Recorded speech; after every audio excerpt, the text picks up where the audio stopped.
Un bruit strident, un gyrophare et un couloir d'évacuation qui apparaît, voilà une petite partie de ce qui est prévu en cas d'incendie dans le tunnel ferroviaire Schumann. Ici, un déclenchement de flamme serait forcément pris au sérieux. Il y a de nombreux risques dans les tunnels, donc le fait que c'est un milieu clos et peu de visibilité, qu'on se déplace le long des voies et qu'il y a des risques de chute aussi.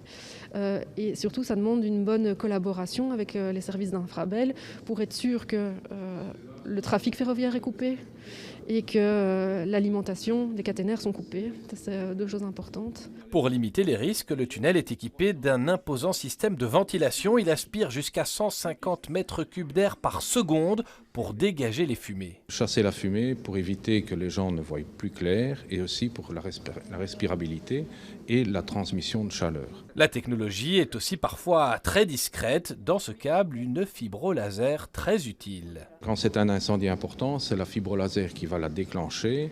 Cette fibre est fonctionnelle 24 heures sur 24, 365 jours par an et peut déclencher au degré près. En cours de visite, les hommes du feu émettent aussi des remarques professionnelles. Et alors, les haches qui sont dans le matériel, oui, là, ce sont des haches à pointe. Il faudrait une hache de frappe. Oui. Ouais, voilà.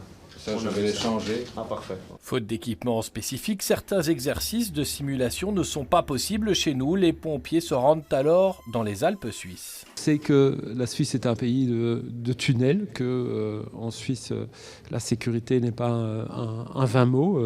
Les pompiers ici bruxellois m'ont expliqué qu'ils ont eu l'occasion d'aller se former en Suisse. Et moi, je suis tout à fait favorable à ce type de solution. Pourquoi ne pas envoyer des pompiers bruxellois systématiquement se former dans les pays qui sont plus à la pointe. D'ici 2023, 1200 pompiers de la capitale seront formés à intervenir dans les 20 tunnels bruxellois.